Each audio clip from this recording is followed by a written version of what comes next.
최경영의 최강 시사.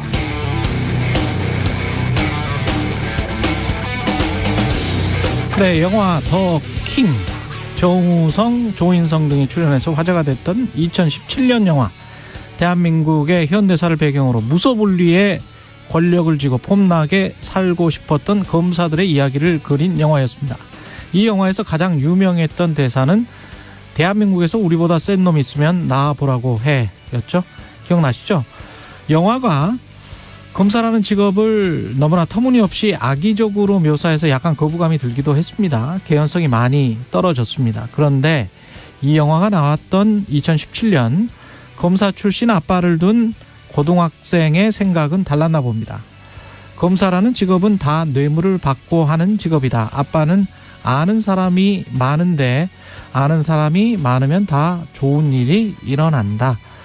검사 아빠라는 든든한 배경을 가진 학생이 했던 말이라죠. 그러면서 피해 학생에게 제주도에서 온 돼지 땡땡, 빨갱이 땡땡, 더러우니까 꺼져라 등의 발언을 지속적으로 했다고 합니다.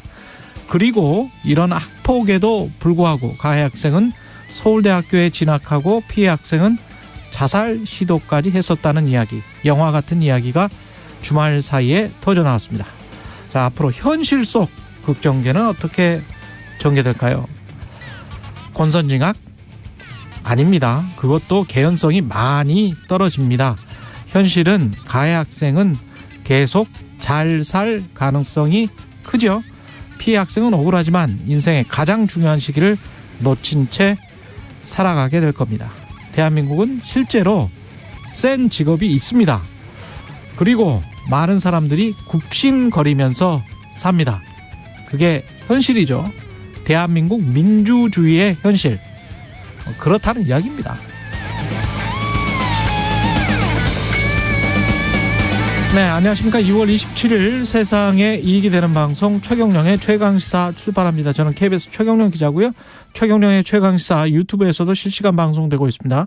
문자 참여는 짧은 문자 50원, 긴 문자 100원이 드는 샵9730 무료 콩어플 많은 이용 부탁드리고요. 오늘 최강시사 국민의힘 당권주자 황교안 후보 그리고 정치먼데이 장윤성 기자의 취재 이야기 있고요. 국가수사본부장직에서 낙마한 정순신 변호사 아들의 학폭 문제 이성록 입시 전문가와 다뤄보겠습니다.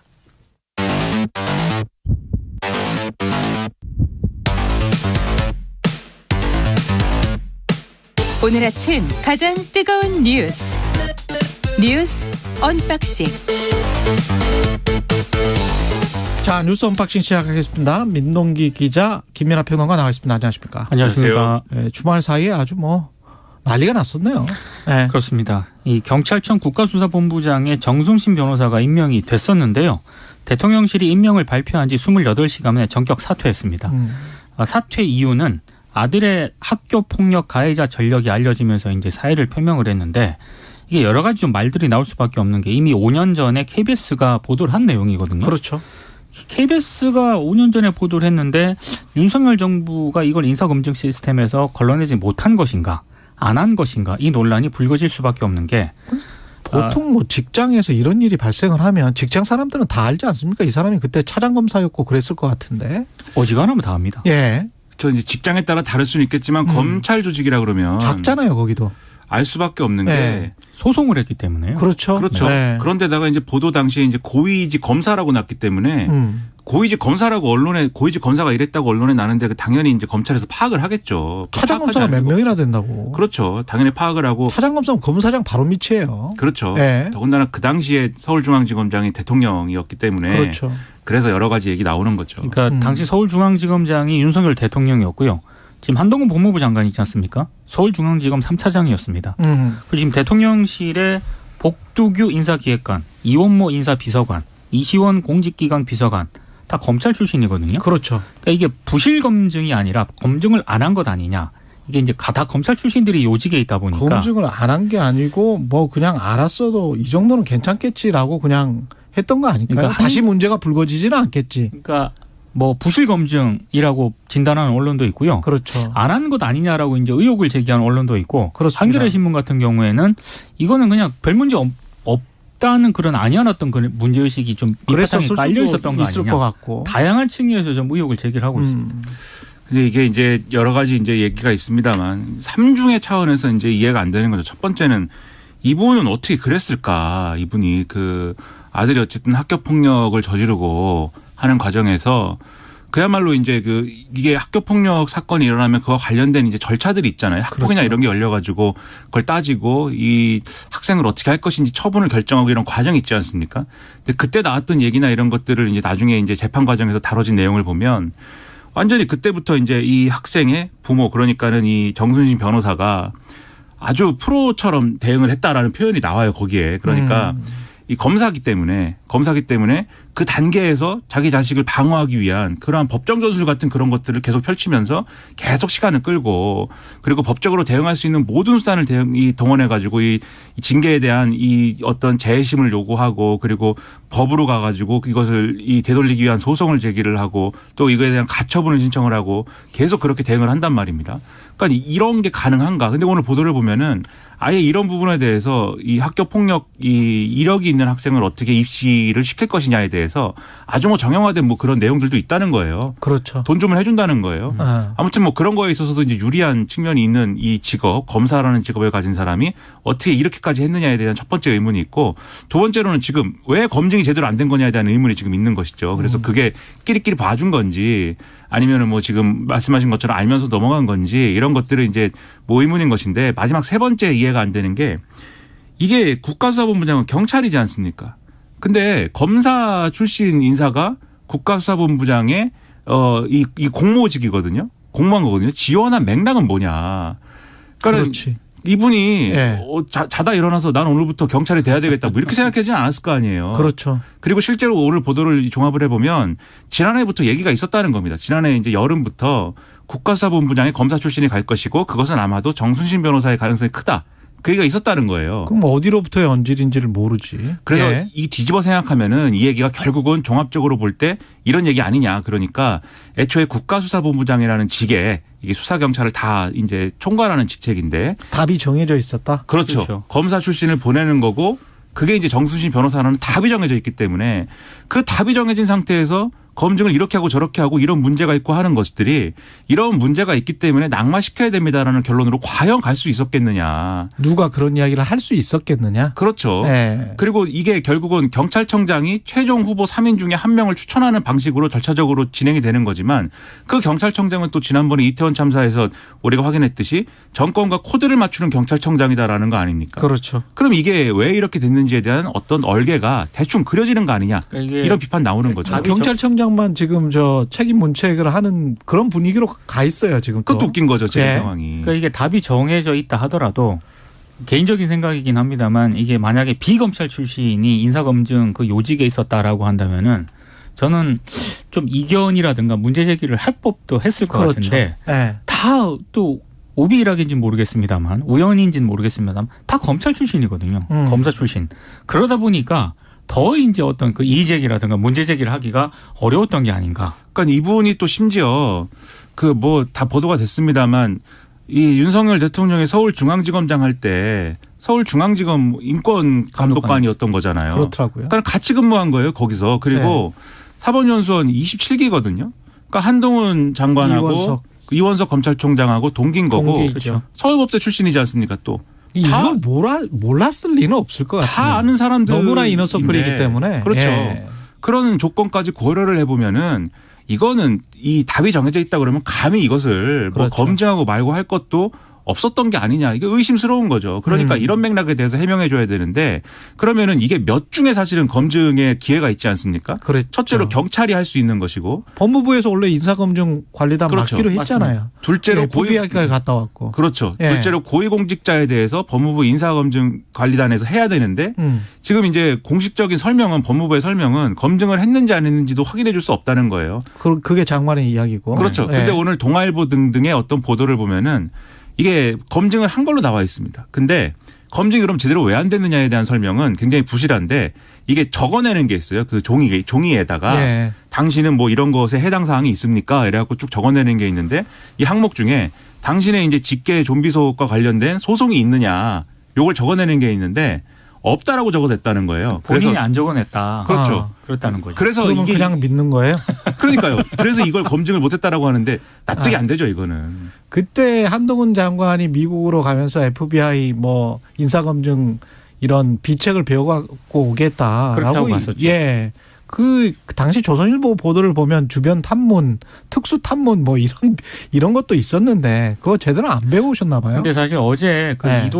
이도훈 대통령실 대변인도 이제 기자들한테 브리핑을 했잖아요. 근데 그 브리핑을 하면서도 저는 이게 납득이 잘 안 되는 그런 대목이 원래 공직자 검증이라고 하는 게 공개된 정보 그리고 합법적으로 접근이 가능한 정보 그리고 이제 세평조사 이렇게 세 가지 단계로 이루어지는데 본인이 아니라 자녀와 관련된 그런 문제이다 보니까 미흡한 점이 있었던 것으로 판단을 한다. 이렇게 얘기를 했거든요. 그것도 말이 안 돼. 근데 이거는 지금까지 이 공직자 검증과 관련해서 이 대통령실이라든가 이 이전 정부에서 청와대에서 해왔던 민정수석실에서 해왔던 것과 비교를 해본다라고 한다면 이 해명은 솔직히 좀 이해하기가 어려운 해명. 이거 이미 저 언론에 지금 다 나왔고요. 그렇죠. 유명 사립고 교사 그 해당 고등학교 교사 강원도 횡성에 있는 그 고등학교 교사가 쓴 말이 있어요. 그 우리가 선도하려고 해서 정군이 1차로 진술서를 썼는데 바로 부모님께 피드백을 받아서 그렇게 쓰면 안 된다고 해서 다시 교정을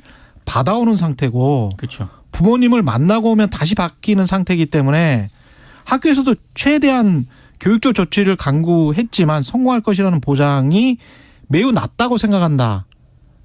이게 지금 교사의 생각이거든요. 당시. 그러면 이거는 부모가 끼어들어 가지고 네. 학생이 오히려 반성하고 반성문 쓰고 뭔가 좀 사태가 해결되는데 협조를 했어야 되는데 가해학생이 자꾸 그걸 막았다는 거 아니에요? 그러니까 그게 이제 2차 가해라는 거죠. 그러니까 그 학생이 그 학교 폭력과 관련된 책임을 지는 과정에서 부모가 부모의 역할을 한 게 아니고 예. 변호사 역할을 한 거고 그렇죠. 이게 결국은 이 학생에 대한 처분에 관련된 소송까지 가서도 사실 법률 대리인이 정순신 변호사예요. 그래서 이 판결과 관련돼서 판결문을 정순신 변호사 이름으로 검색하면 이 판결문이 나온다는 겁니다. 그렇죠. 그러면 이걸 다 포함해갖고 검증이 안 될 이유가 없는 것인데 이걸 안 해놓고서는 그런 식으로 설명을 한다. 이해가 안 되는 거고 그리고 한동훈 장관이 법무부 인사정보관리단 만들 때 이런 설명도 했어요. 그동안에 예를 들면 대통령실, 그러니까 청와대 민정수석실에서 인사검증했다고 했을 때 그 인사검증에 관한 내용을 기자 여러분이 질문을 하고 답변한 적이 있느냐. 그렇게 된 적이 없지 않느냐. 하지만 이제는 이런 이 고위 인사에 대한 어떤 그런 검증 과정이 언론의 공식적인 어떤 질의응답의 과정 속에서 다 설명이 되는 그런 시스템으로 가는 거다. 좋은 거다. 이렇게 얘기했거든요. 지금 뭐가 설명이 됩니까? 하나 설명이 안 되지 않습니까? 예. 그러니까는 이대로 가면 안 되고 이걸 좀 고쳐야 된다. 이런 생각입니다. 이재명 민주당 대표 체포 동의안은 오늘 오후죠. 본회의 네. 표결이. 예. 국회 본회의에서 이제 오늘 표결이 되는데요. 조정식 민주당 사무총장이 어제 기자간담회를 가졌는데 검사 독재는 군사 독재보다 더 악랄한 신독재다 이렇게 얘기를 하면서 검찰 수사는 정적 제거를 위한 악의적인 범죄 행위라고 주장을 했습니다. 민주당 내에서는 일단 검찰 수사에 대한 비판 여론이 상당히 높기 때문에 부결시켜야 한다는 그런 의견이 아직은 굉장히 중론인데요. 일부긴 하지만 뚜껑을 열어봐야 한다 이렇게 얘기를 하는 분들도 있습니다. 근데 문제는 표결 이후에 이제 이재명 대표와 민주당의 선택인데요. 체포동의안이 부결이 되더라도 당 내부에서 이재명 대표의 어떤 책임 있는 행동을 요구하는 그런 목소리가 나올 가능성도 있다라고 하는 게 일부 언론들의 이제 전망이고요. 또 하나는 이제 체포동의안 부결 이후에 검찰이 만약에 이재명 대표를 불구속 기소할 가능성이 높지 않겠습니까? 예. 이렇게 하면 당헌 80조 1항의 적용 여부를 두고 또 민주당 내부에서 여러 좀 논란이 제기가 될 수 있다. 이제 이런 점을 좀 지적을 하고 있습니다. 그러니까 지금 당헌 80조 1항을 보면은 부정부패 관련 법 위반 혐의로 기소된 당직자 직무를 기소와 동시에 정지할 수 있다. 이렇게 규정이 되어 있는데 일각에서 이걸 적용시켜야 한다라는 그런 주장이 나올 가능성이 있다는 거고요. 어제 조정식 사무총장은 여기에 대해서는 선을 좀 그었습니다. 근거는 80조 3항인데 이게 이제 정치 탄압 등 부당한 이유가 있다고 인정이 되면 당무위 의결을 거쳐서 달리 정할 수 있다라고 규정을 하고 있거든요. 이재명 대표의 경우는 아마 이 경우에 해당한다. 이게 이제 조정식 사무총장의 얘기인 것 같습니다. 그러니까 민주당 내부의 갈등은 좀 계속 이제 확산될 수 있을 것 같아요. 이제 어쨌든 체포동의안은 부결하기로 결정했지만 지금 말씀하신 것처럼 이제 기소되면 당헌 80조를 적용할 것이냐에 대해서는 의견이 갈릴 것이고 요게 의견이 갈리면서 여기서 1차적으로 또 이제 좀 논란이 있겠지만 그 이후에 여러 차례 말씀드렸지만 수사가 계속 다른 사건에 대해서 진행이 되고 그거에 의한 체포동의안이 또 오고 그러면은 이제 이 당원 80조를 적용하자고 주장하는 사람들은 아마도 이 체포동의안은 그럼 또 부결시킬 거냐 뭐 이렇게 얘기할 것이고 그러면서 이 체포동의안은 사실은 가결될 뭐 확률은 낮다고 저는 생각하지만 계속 이런 거를 이재명 대표가 달고 가는 거죠. 이런 논란들을. 그런 과정에 이제 민주당이 어떻게 대응할 것이냐의 고민이 깊겠지만 여러모로 국민들에게 제대로 설득이 되는 방향으로 가닥을 잡는 것이 중요하다는 말씀을 계속 드리고 있습니다. 지금 지난 금요일에 나온 한국갤럽에서도 그렇고 지금 오늘 나온 그 여론조사도 그렇고요. 보면은 국민들이 그 체포 동의안 그 불체포 특권 네. 그 자체에 관해서는 그렇게 탐탁하게 생각하는 국민들이 그렇게 많지 않더라고요. 그런 것들을 좀 생각을 해봐야 될 것 같고 이재명 당대표가 어떻게 그 검찰 수사를 할지 재판에 임해야 되는지는 2심 뭐 윤심이라고 그러니까 2심을 보지 말고 좀 민심을 봤으면 좋겠어요. 그렇죠. 그리고 집권 여당도 윤심이나 이런 인사검증도 윤심만 보지 말고 제발 민심을 좀 보세요. 똑같이 민주당도 뭔가 판단을 할 때 그렇다고 뭐 우리는 아무것도 못 믿겠다. 사법부도 못 믿고 뭐 여론조사도 못 믿고 다 못 믿겠다. 그러면 여론조사에서 그나마 그래도 객관적이라는 것들의 추이를 쭉 한번 봐 보십시오. 그러면 그렇게 여론이 좋지 않습니다. 이 문제에 관해서. 그래서 제대로 된 판단을 지금 하고 있는지는 모르겠습니다. 물론 이제 표결은 그렇게 부결이 나올 가능성이 높겠죠. 하지만 그 이후의 상황은 어떻게 해야 될지는 아마 상당히 심사숙고해야 될 것 같은데요. 그렇습니다. 네. 예.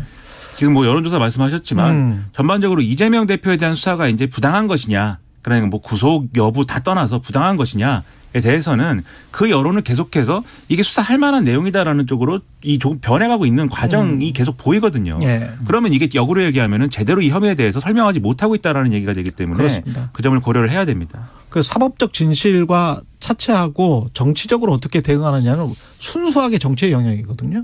예, 거기에 관해서 말씀드리는 겁니다. 김기현 김기현 지금 당대표 후보죠. 네. 예, 땅 투기 의혹 관련해서는 이거는 뭐 보도한 기자들이나 뭐 법적 대응을 하겠다는 거예요? 그러니까 법적 대응, 그러니까 황교안 후보라든가 황교안 후보 민주당의 어떤 TF 예. 이쪽을 이제 지칭을 한 것으로 보이는데요. 주말 사이에 교인 김모 씨가 갑자기 핵심으로 부각이 되고 있습니다. 그 김기현 후보가 최강시사에서도 언급을 한 것 같은데 그 다니던 교회 교우가 IMF로 부도 위기에 몰렸을 때 그때 좀 어렵다라고 해서 도와주는 그런 차원에서 이제 땅을 매입을 했다. 이렇게 이제 취지로 이제 김기현 후보가 얘기를 한 적이 있거든요.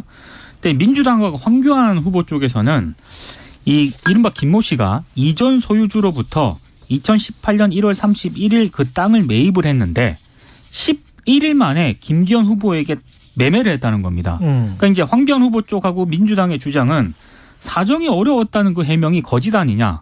사정이 어려운데 어떻게 11일 만에 다시 땅을 파냐. 이제 이런 의혹을 제기를 하고 있는 거고요. 이제 민주당 TF 같은 경우는 여기서 하는 거는 더 나아가서 예. 이른바 지인 김 씨가 김기현 후보의 당시 변호사 사무실 경매 전단팀이었다는 풍문이 있다. 이렇게까지 좀 의혹을 제기를 하는 그런 상황이고요. 또 하나 지금 의혹이 제기가 되고 있는 게 김기현 후보가 94년에도 이 지인 김 씨로부터 울산의 그 삼산동 일대 대지를 매입을 하거든요.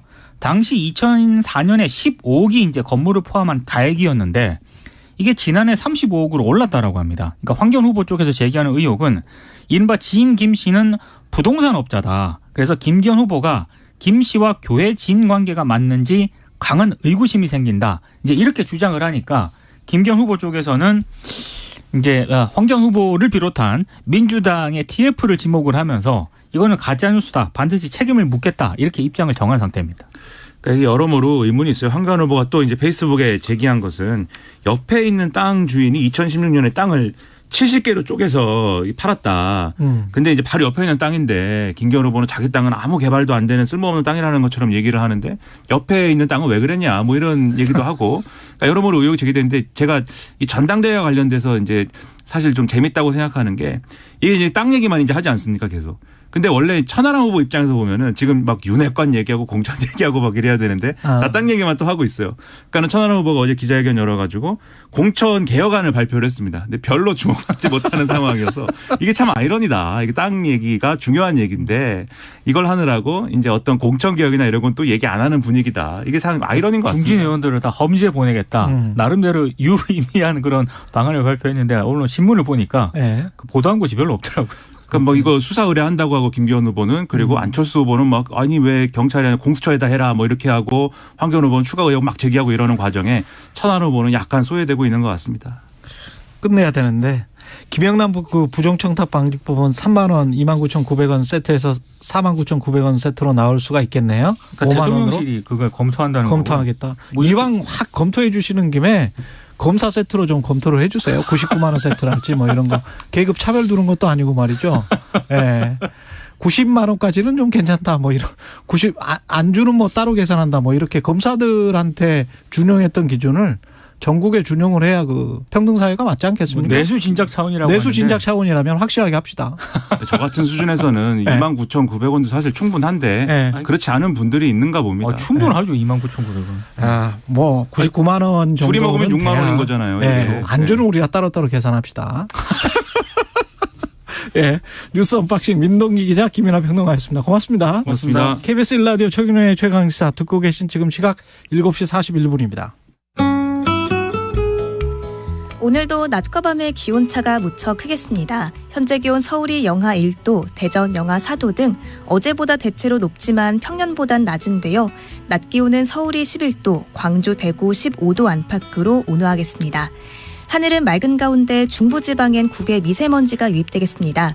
인천, 경기 남부, 세종, 충북은 종일, 서울 등 그 밖의 중부와 전북은 오전과 밤에 공기가 탁하겠고 이 먼지는 내일 오후부터 흩어지겠습니다. 오늘 밤 강원 영동엔 바람이 매우 강해져 주의가 필요하고요. 내륙과 남해안엔 건조주의보가 내려져 산불 등 화재 예방에 유의하시기 바랍니다. 3일절인 수요일 오전엔 경기 동부와 강원 영서에 비나 눈이, 낮까지 제주도에 비가 내릴 전망입니다. 지금 서울의 기온 영하 1.8도입니다. 날씨 정보 박다효입니다. 이어서 이 시각 교통정보입니다. KBS 교통정보센터의 이현수입니다. 네, 가뜩이나 월요일은 정체가 심한데요. 여기에 사고 여파까지 더해진 곳들이 있습니다. 평택 시흥고속도로 평택 쪽입니다. 송산 마도 부근에서 사고 있었습니다. 군자 분기점부터 꽉 막혀 있는데요. 남한산까지 많이 불편하겠습니다. 서해안고속도로 목포 쪽도 볼게요. 서서울 요금소에서 수산터널 쪽으로 정체고요. 팔곡 분기점에서 비봉 쪽으로 10km 구간 어렵습니다. 팔탄 분기점 부근의 어려움도 감안하셔야겠습니다. 서울은 동부간선도로 성수대교 쪽이고요. 군자교 부근에서 사고 처리하고 있는데요. 중랑교에서 성수 분기점까지 가는데 30분 정도 걸리겠습니다. 이전 도봉 지하차도에서 월계 1교 쪽으로는 차가 많습니다. KBS 교통정보센터였습니다. 오늘 하루 이슈의 중심. 당신의 아침을 책임지는 직격 인터뷰. 여러분은 지금 KBS 1라디오 최경영의 최강시사와 함께하고 계십니다. 네, 국민의힘 전당대회가 바로 다음 주인데요. 김기현 후보 울산 땅 의혹, 이게 수사로 이어질 것 같습니다. 관련 의혹을 가장 먼저 제기한 황교안 국민의힘 당대표 후보 전화로 연결돼 있습니다. 안녕하세요, 후보님. 예, 안녕하십니까. 수고 많습니다. 예, 이게 수사를 해야 된다라고 보시는 거죠? 본인이 수사 요청을 한 것 같아요. 예, 그랬더라고요. 네, 예. 예. 근데 후보님 입장에서도 그렇습니까? 제가 요청하는 거는 사퇴입니다. 사퇴. 아, 사퇴. 사퇴하면 어느 정도 이제 국민들의 이해가 좀 될 텐데. 예. 이거 자꾸 문제를 불러일으키면 예. 수사로 갈 수밖에 없어요. 근데 네, 지금 본인 입장에서는 좀 억울할 수도 있는 거 아닙니까? 뭐 누구든지 다 억울하다고 하죠. 그렇지만은 예. 현장이 있지 않습니까? 예. 이 빼도 박도 못할 현장이 말하고 있어요. 그 현장을 놓고 억울하다고 하면 국민들이 이해를 하시겠습니까? 그 현장이라고만 말씀을 하셨는데 좀 더 구체적으로 말씀을 해 주실 수 있어요? 지금 3만 5천 평이 우선 문제가 됩니다. 예. 예, 뭐 불과 며칠 만에 11일 만인가요? 이 만에 이제 등기 이전이 됐어요. 너무 사이즈가 그러면- 크다. 그러면 그 땅을 왜 샀는지, 예. 왜 샀는지, 이 엄청난 땅을 왜 샀는지 이거 중요하지 않습니까? 예.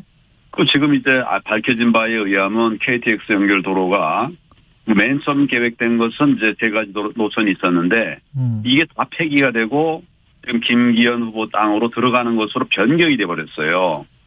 원래의 계획이 바뀌어버린 거죠. 이게 저절로 바뀔 수 없는 거 아닙니까? 그러니까 그 이유가 뭐냐, 어떻게 된 거냐를 밝히라라고 하는 게 제 요구사항이죠. 근데 제가 반론 차원에서 다시 질문 드리면 98년에 땅을 샀을 때와 그 예. KTX 연결도로 이야기가 나왔을 때가 2004년인가 그렇게 기억을 하는데 예. 시차가 좀 있지 않습니까? 그 있죠. 예. 제가 얘기하는 거는 그럼에도 불구하고 많은 이익이 생겼는데 저는 예. 그 얘기를 하는 게 아니에요. 엄청난 이익 그 자체도 문제지만 그 자체보다 더 중요한 것은 멀쩡한 계획된 계획된 도로가 변경됐다. 이건 우연히 생기는 일이 아니지 않습니까? 이게 제일 큰 문제예요. 도로가 변경됐다. 저절로 되지는 않지 않았을 거 아닙니까? 그래서 예. 그러면 이제 그 땅을, 그리고 그 땅이 지금 3만 5천 평인데, 예. 그걸 왜 샀는지, 지금 그 부분에 관해서도 같이 있는 교회에 아는 분이 어려워서 네. 그랬다고 그래요. 시기적으로도 다르고, 장소도 다르고. 예. 이게 뭡니까? 지금 이번 땅은 어려워서 사줬다라고 하는데, 다른 땅들은 뭐냐고요? 이게 지금 풀리지 않는 의혹이 너무 많습니다. 그래서 예. 본인이 해명하고 지금 제가 볼 때는 방법은 사퇴밖에 없다. 그래서 이거 사퇴 얘기를 하고 있는 거죠. 그렇군요. 제가 다시 한번 또 반론 차원에서 말씀드리는데. 좋습니다. 예. 우연히 그렇게 도로가 뚫릴 수도 있지 않습니까? 땅을 사놨는데 그런 경우가 예. 가끔 있긴 하거든요. 아, 그래요? 예, 아니 그러니까 땅을 살았는데 그런 경우가? 우연히 정중으로부터 땅을 물려받았는데 우연히 도로가 생기는 경우도 있으니까. 그렇죠. 그런 예. 경우는 정말 우연이에요. 예. 근데 이것은 우연이 아니라 이미 어디로 도로가 갈 것인지가 세 가지 안까지 나와가지고 보고가 됐던 거거든요. 이미 나온 거예요. 일이 세 가지 방안이 나왔던 거예요. 예. 근데 이게 갑자기 바뀌어가지고 그 세 안 중에 하나도 아니고 우리 김기현 후보 땅으로 들어가는 안으로 바뀐 거죠. 이걸 어떻게 설명 안 하고 넘어갈 수가 있겠습니까? 거기에 관해서는 설명을 해야 된다. 예. 반드시 해명을 해야 되죠. 근데 해명이 안 될 거예요. 그러니까 제가 사퇴하라는 얘기를 하는 거죠. 예. 근데 지금 판세는 그러면 어떻게 보세요? 김기현 후보가 그럼에도 불구하고 계속 1위를 유지하고 있는 것 같은데 후보님은 어떻게 불과 몇 보십니까? 달 전에는 김기현 후보가 몇 위였습니까? 1위 아니에요. 예. 네. 그 결국은 이제 그 주변 분들이 많이 도와줘서 이렇게 된 것인데 예. 이런 이제 그 권력형 혹은 비리 의혹이 국민들에게 알려지면 또 당원들에게 알려지면 예. 그러면 어떻게 될까요? 아마 다른 분들이 지원해가지고 표 올라간 것 그냥 유지하기 쉽지 않을 것 같습니다.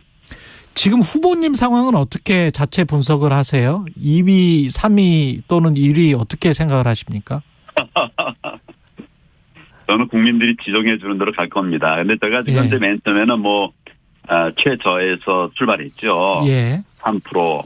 제가 이제 총리 다 마치고 끝나고 나서 국민들에게 알려질 일이 잘 없었기 때문에 그리고 또 하여튼 제가 의미 있는 일을 해도 보도가 안 되더라고요. 알 수가 없었는데 이번에는 이제 TV 토론 등을 통해서 제가 얘기하는 것이 국민들에게 또 우리 당원들에게 알려주고 있지 않습니까? 예. 그래서 가장 바닥에서부터 아주 좀 굉장히 빠른 속도로 올라가고 있는 걸로 여론조사상으로는 그렇습니다. 그러면 결선까지 갈 가능성이 높다 이렇게 판단하십니까? 저는 지금 당 대표가 되기 위해 출발했습니다. 그래서 당 대표가 결선 그것도 하나의 과정이겠지만은 우리 당과 또 윤석열 대통령 지금 얼마나 어렵습니까? 이거 지켜드려야 되거든요. 그런 목적으로 제가 지금 이제 당 대표 출마 선언을 했고. 이런 과정에서 이제 그 문제가 생겼기 때문에 이렇게 되면 당도 망하고 윤 대통령도 어려워진다. 네, 그런 관점에서 이야기를 하고 있는 겁니다. 너무 자신감이 있으셔서 제가 이런 질문 드리기가 약간 좀 죄송스럽습니다만 만에 하나 뭐 결선까지 못 올라가면 어떤 특정 후보를 위해서 어떤 연대 의사를 표시하실 가능성이 있나요? 저는 정통 보수 정당을 재건하자 이런 메시지를 좀 내고 있거든요. 예. 만약 제가 이제 그 결선에 못 올라간다면 정통 보수 정권을 재건하는데 뜻이 있는 그런 분하고 함께 해야 되겠죠. 예. 근데 지금 저 언론에 비춰지는 걸로 보면 안철수 후보 같은 경우는 초반에 이야기가 좀 나왔다가 그 이후에는 선거 캠페인이랄지 뭐 이런 걸 별로 안 하는 듯한 그런 느낌인데 이렇게 되면 안철수 후보가 계속 이렇게 처지는 양상으로 갈까요? 어떻게 보십니까, 그거는? 안철수 후보도 열심히 합니다. 아, 열심히 하세요? 아마 제가 알기로는 제일 열심히 하고는 후보 중에 제일 열심히 하는 것으로 알고 있어요. 예. 근데 저는 지금 이제 제가 얘기하는 것은 이게 무슨 저 국회의원을 뽑는 것도 아니고 예. 당 대표를 뽑는 거 아닙니까? 예. 근데 당이 이 색깔 저 색깔 막 뒤섞여가지고 짬뽕이 되면 그건 국민들이 결과적으로 선택을 하지 못하거든요. 예. 그래서 저는 정통 보수 정당을 재건하겠다. 이런 기치를 내걸고 있는데 안철수 후보는 뭐 훌륭한 분이에요. 저도 그분이 있으면 이제 V3 백신도 사용했었습니다. 무료로 제공하지 않았습니까? 예. 훌륭한 분인데 우리 당에 들어온 지가 좀 얼마 됐습니까? 그 전에는 이제 민주당에 있었고 또 새 당 만들면 다 우리 당을 공격하는 그런 당이었거든요. 예. 다 망가졌어요. 그래서 이제 우리 당으로 이제 들어온 것은 얼마나 귀하게 생각합니다. 또 특별히 이제 우리 지난번에 윤석열 대통령하고 연대해가지고 당선에 기여하지 않았습니까? 단일을 통해서. 예. 그러나 그간의 이제 여러 가지 행보들을 보면 불과요 몇 년 사이에 변화 이걸 가지고서 우리 당 대표 다른 사람도 아니고 당 대표를 한다고 하는 것이 맞는 말이냐? 저는 아직 시기상조라고 보고 있는 겁니다. 그렇군요. 그 홍준표 시장이 후보님을 향해서 총선 패배로 지금의 여소야대 형국을 만들어 놓고 사퇴한 사람이다. 나와서는 안 될 사람이다. 이렇게 강하게 비판했는데 어떤 말씀하시겠습니까? 총선 실패하지 않고 큰 정치인이 된 사람들은 거의 없습니다. 윤석열 대통령이 거의 유일한 것 같아요. 한 번 실수 때문에 재도전이 안 된다. 이거는 뭐 말이 안 되는 얘기고요. 예. 본인도 아마 여러 번 실패했었을 거예요. 아브라함 링컨 8번 안 되고 9번째 되지 않았습니까? 아, 맞죠. 그런 얘기는 정말 쓸데없는 얘기라고 생각하고 힘을 모아야 됩니다. 힘 모아서 우리 안에서 서로 이렇게 나쁜 평가하는 것은 좋지 않다고 생각합니다. 정순신 변호사 같은 경우에 이제 국가수사본부장 임명 취소가 된 거죠? 예. 이거는 인사 검증의 문제일까요? 아니면은 뭔가 이 사람을 염두에 뒀었던 걸까요? 그래서 검증을 좀 소홀히 한 걸까요? 어떻게 보십니까? 검증은 시스템이 있습니다. 검증 시스템이. 예. 그래서 뭐 이건 누가 대통령이나 뭐 장관 누가 이렇게 검증하는 게 아니고 시스템에 의해서 검증이 됩니다. 장관들 같으면 뭐 옛날에는 뭐 한 200몇십 가지 항목들이 있어요. 예. 그러니까 시스템에 의해서 하긴 하는데 그래도 안 걸러지는 게 있더라고요. 그래서 계속 이제 이 검증 항목들이 늘으라고 하는데 안 걸러지고 있어서 이번 일 참 안타깝게 생각을 하고요. 예. 정 변호사가 신속히 그 사의를 표명한 것은 나는 잘했다고 이렇게 생각을 합니다. 예. 그리고 이런 것을 정말 반면교사 삼아서 이런 일이 다시 생기지 않도록 그렇게 해야 된다고 생각을 하고요. 예. 한동훈 장관은 뭐 제가 직접 경험했는데 탁월한 사람입니다. 이만한 사람이 없어요. 그리고 장관 한번 시키면 저도 장관 2년 3개월 해봤습니다. 예. 2년은 돼야 뭐 정책 하나를 만들 수가 하나를 나름대로 안정시킬 수가 있더라고요. 장관에게 뭐 이런 일 저런 일 때문에 자꾸 이제 책임을 추궁하고 이러다 보면 나라 일 할 수가 실제 없습니다. 그래서 좋은 사람 세워놓고 그리고 기회를 줘야 된다. 한 장관한테는 책임 추궁해서는 안 된다. 그런 말씀이시죠? 네, 저는 뭐 그렇게 생각합니다. 그렇게 책임질 것 같으면 장관 중에 남아날 사람 아무도 없습니다. 예. 제가 장관 됐을 때도 초기에 하여튼 뭐 우리 검찰사에 있을 수 없는 이런 일들이 막 생겼어요. 정 문제 관련 것도 생기고. 네. 그러나 그렇게 해서 바로 물러났으면 그럼 도대체 정치는 우리 정책은 누가 만들어가고 하겠습니까? 그래서 본인에 직접 관련된 것은 엄하게 그리고 주변 사람들에 대해서는 단단한 주의를 주는 방법으로 넘어가는 것이 좋겠다 이런 생각을 합니다. 그렇군요. 만약 당대표가 되면 지금 뭐 한 20초밖에 안 남았습니다. 한동훈 장관은 공천하실 의향이 있으세요? 제가 말씀드린 것처럼 네. 적어도 한 2년 3년은 해야 어느 정책을 할 수가 있거든요. 2년 3년은 해야 한 장관이 유능하고 좋은 사람이라면 일할 기회를 줘야죠. 법무부 장관으로서 더 있어야 된다. 예. 그렇죠. 여기 찔끔 저기 찔끔 해가지고 이렇게 해가지고는 예. 이 나라 미래를 정말 알겠습니다. 보장하기 어렵습니다. 나는 알겠습니다. 오래 근무해야 된다. 최소한 한 2년은 넘어야 된다. 이런 생각을 합니다. 그때 가도 황교안 국민의힘 당대표 후보였습니다. 예, 고맙습니다. 예, 감사합니다. KBS 뉴스 속보입니다. 대구 지하철 1호선 중앙로역 구내에서 방화로 인한 불이 나 2023 KBS 연중기획 기억을 기록하다.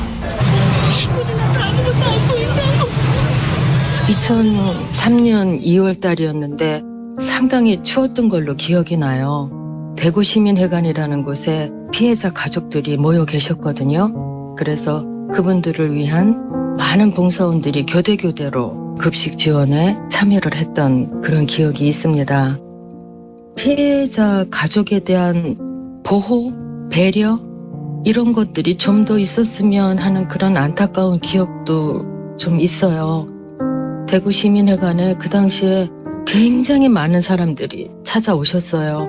피해자 가족들 물론 계시고요. 그분들을 지원하기 위한 많은 공무원들 또 계셨지만 이분들을 취재의 대상으로 생각하시는 많은 분들이 뭐 좀 취재할 사연이 더 있나 하고 이렇게 계속 파고드는 듯한 그런 모습, 그런 거를 보면서 이 가족들이 좀 더 보호받고 배려받았으면 그런 생각도 좀 많이 들었던 것 같아요. 피해자 가족들에 대한 보호나 배려 그런 게 참 안타까웠던 기억. 대구 지하철 참사 당시 봉사활동을 했던 한명아 씨는 기억합니다. 대구 지하철 화재로 192명이 숨지고 151명이 다쳤습니다. 예비 신랑을 하늘로 보내고 딸을 가슴에 묻은 사람들은 아물지 않은 상처를 20회째 치료 중입니다. 당신과 대한민국의 기억 KBS가 기록합니다.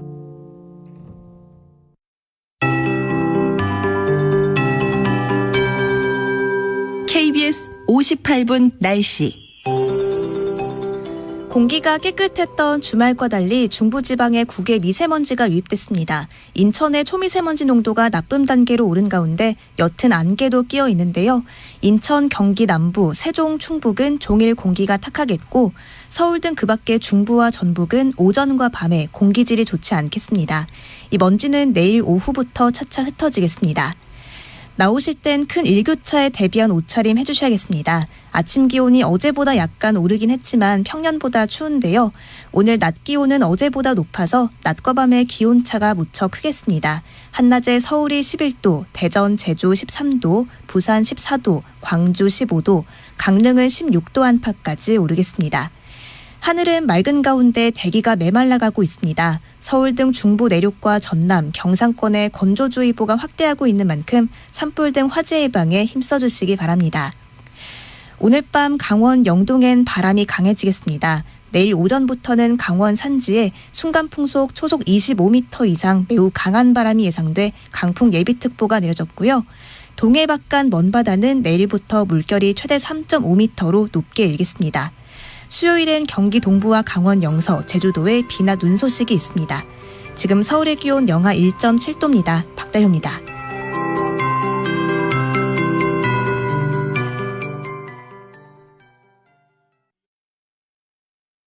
정성을 다하는 국민의 방송 KBS가 8시를 알려드립니다.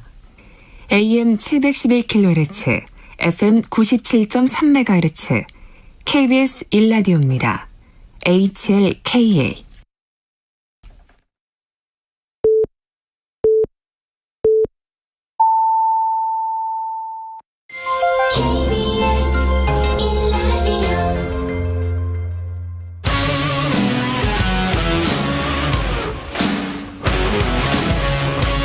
오늘 하루 이슈의 중심 최경영의 최강 시사.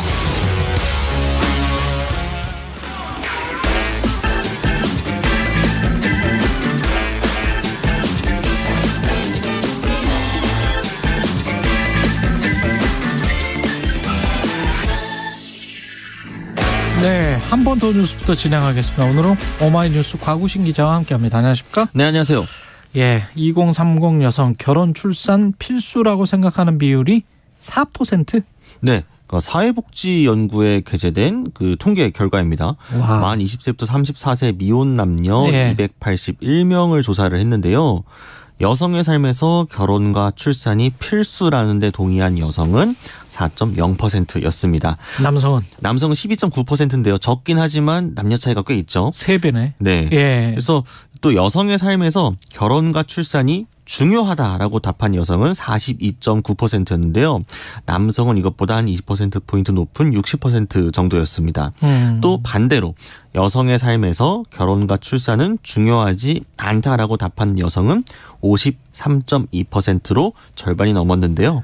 남성은 오히려 그거의 절반 정도인 25.8%였다고 합니다. 우리 사회 구조나 문화가 아직도 여성이 결혼을 하거나 출산을 하는 게 불리하다. 본인 스스로에게. 네. 예, 이렇게 이제 인식을 하게 만든 거네요. 그렇죠. 워낙 좀 가부장적인 그렇죠. 그 문화나 제도들이 아직까지도 네. 많이 남아있다 보니까요. 이게 사회적인 포용성, 그다음에 유교가 나라를 죽인다 뭐 이런 책도 나오고 그랬었습니다만 뭐 문제가 있는 것 같습니다. 네. 예. 그러니까 기본적으로 내 삶이 만족스럽지 않으면, 그러니까 이 사회가 나를 포용해 준다는 느낌이 들지 않고 그렇죠. 또 내가 노력을 하더라도 공정하게 성과를 얻을 수가 없겠구나, 이런 인식들이 팽배할수록 결혼과 출산에 더 부정적이라는 통계였습니다. 그럼 바꿔 말하면은 네. 내가 자식을 낳는다고 하더라도 이 자식을 우리 사회가 포용할 것인지, 그렇죠. 공정하게 이 자식이 열심히 노력을 하더라도 대접을 받을 수 있을 것인지 이거에 대한 확신이 없으니까 예. 굳이 낳아야 할까라는 생각들을 하고 있다라는 거죠. 정순신 아들 딸이 되지 않는 이상 예. 아니 사회가 거의 뭐 계급 사회가 돼버린 것 같아요. 그렇죠. 예. 그러니까 계층이 사실 계층 이동의 사다리가 많이 무너지고 있다라는 이야기들은 이전부터 나오고 있었으니까요. 네. 단순히 그냥 뭐 비용의 문제, 경제적으로 좀 도움을 주면 되겠지, 뭐 주거 비용이나 이런 얘기들이 계속 나오곤 있습니다만 그게 그렇지. 핵심적인 게 아니라 예, 성평등 문화를 포함을 해가지고 그렇죠. 기본적으로 우리가 좀 더 나은 내일을 꿈꿀 수 있는 건가? 아니 뭐 공동체가 붕괴된다 어쩐다고 하는데 당장 내 삶이 팍팍한데 뭐 공동체가 무너지든 말든 이런 생각들이 더 우선시될 수밖에 없는 거죠. 그것에 반영 이길 수밖에 없을 것 같습니다. 출산율이 0.78명까지 떨어졌고 그랬죠? 예. 네. 그러니까 합계 출산율 0.78명이 이제 그 전 해보다 0.03명 줄은 건데요. 당연히 뭐 통계 작성 이래로 가장 낮은 수치이기도 하고 OECD 회원국 중에도 꼴찌입니다. OECD 전체 평균의 절반에도 못 미치고요. 어쨌든 역대 가장 낮은 수준의 출산율이라는 건 뭐 주지의 사실인데 이게 16년 동안 280조 원을 쏟아 부은 결과라는 점 때문에 그렇죠. 과연 지금까지 그럼 저출생에 대해서 제대로 우리가 대응을 하고 있는 거냐, 도대체 어떤 식으로 돈을 써왔던 거냐, 이런 지적들이 나오고 있거든요. 네. 근데 조금 반대되는 예시도 좀 주목을 받고 있는 것 같습니다. 작년 8월에 전미경제연구소에서 미국과 같은 선진국에서 여성 취업률과 출산율이 상승을 하고 있는데 이게 결국에는 엄마가 되는 데 대해서 경제적, 사회적으로 조건들이 쉬워졌기 때문에 가능했다라는 겁니다. 예. 노동시장도 유연해지고 남편은 협조적이고 사회규범은 우호적이고 가족 정책들이 잘 뒷받침이 됐기 때문에 내가 엄마가 되더라도 사회적으로 차별받지 않는구나, 언제든지 다시 일자리에 복귀할 수 있구나 같은 안정감들이 되게 중요하다. 라는 지적이 나오고 있습니다. 지금 말씀하신 단원 중에서 노동시장이 유연해지고 이거를 한국 사회는 어떻게 받아들이냐면 사람을 쉽게 자르고 이렇게만 받아들여요. 근데 서구 사회에서는 노동시장이 유연하다는 말은 사람이 쉽게 잘릴 수도 있지만 쉽게 고용이 된다는 이야기거든요. 그러니까 그렇죠. 재취업이 굉장히 쉬워요.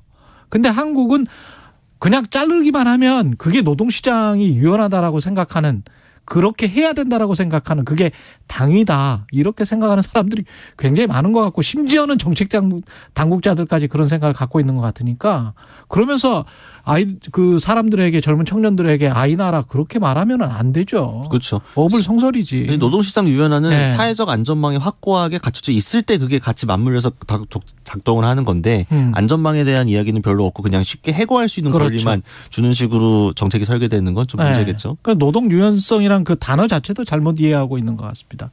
연봉 4억에도 아무도 오지 않겠다.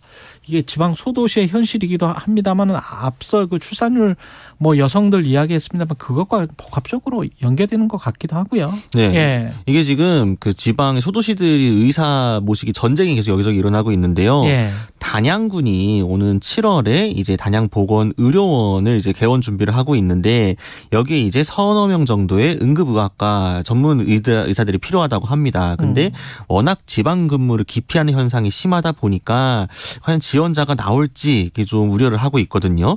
이게 바로 그 직전에 속초시의 사례가 워낙 크게 다가오다 보니까 다른 지역들에서도 속초도 안 되는데 우리가 할 수 있을까? 라는 우려들이 좀 있는 것 같습니다. 그렇죠. 네. 예. 지금 그 전에 속초시 사례는 어떤 거였습니까? 그러니까 속초가요. 지난달 말에 전문의 5명 중 2명이 퇴직을 해서 또 1명이 또 이달 말에 추가 사직을 하기로 했다고 합니다. 그래서 지금 정상적인 운영이 안 되고 있거든요. 그래서 새롭게 전문의를 채용을 해야 되는데 채용 공고를 2번 낼 때까지도 TO 3명을 다 채우지 못했다고 합니다. 근데 이때 제시한 연봉이 4억 2,400만 원이었습니다. 그러니까 4억 2,400만 원. 연봉 4억 2,400을 제시를 했음에도 3명을 뽑는 자리에 결국 1명만 지원 면접을 보러 와서 이 1명만 뽑았고 2명이 여전히 공백 상태라고 하는데요. 근데 지금 여기 응급실 전문의만이 아니라 마취 전문의 같은 경우에는 19번째 채용공고를 다시 내고 있지만 못 구했고 그리고 가정의학과 전문의는 8번 채용 공고를 냈지만 역시나 의사를 찾지 못하고 있다고 합니다. 그렇죠. 그래서 이 단양군에서도 속초 의료원이 4억을 줘도 못 구하고 있는데 그럼 우리 얼마를 줘야 되는 거냐라고 언론에 이야기를 하기도 했습니다. 의사들의 이기주의라고 지금 생각을 하는 걸까요?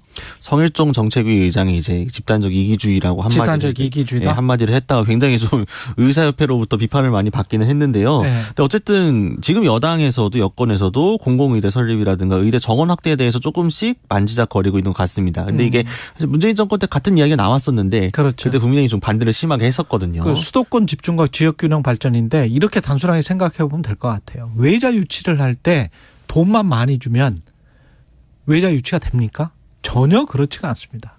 전혀 그렇지가 않고 뭐 월스트리트저널이든 세계적인 컨설팅 회사든 간에 제시하고 있는 항목들이 한 6개 정도 되는데요. 거기에 아이를 기르고 낳을 수 있는 교육 환경, 지역의 커뮤니티 이거 굉장히 중요합니다. 그런 요소들이 있어요. 그러면 의사들도 그 도시에 가가지고 아이를 낳고 기를 수 있는 환경이 되나? 이 생각을 하는 건 당연하죠. 이게 어떻게 집단 이기주의입니까? 근데 그런 환경이 안 돼 있는 도시들이 굉장히 많다는 거잖아요. 그러면 지역 균형 발전을 하지 않으면 이 인구 문제랄지 인력 수급에 관해서 힘들어지겠구나. 이 발상을 해야지 어떻게 사람한테만 어떤 특정 직종한테만 돈 많이 주는데 왜 안 가? 이건 굉장히 단순한 생각이죠. 그런 식의 발상은 아닌 것 같습니다. 인구가 적다고 거기 인프라도 적어야 되는 건 아니니까요. 그러니까요. 그 인프라 문제들도 생각을 좀 종합적으로 하셔야 될 것 같습니다. 정책을 펴시는 분들. 지금까지 오마이뉴스 곽우신 기자였습니다. 고맙습니다. 감사합니다. KBS 1라디오 최경영의 최강시사 2부는 여기까지가 아니죠. 여러분은 지금 KBS 1라디오 최경영의 최강시사와 함께하고 계십니다.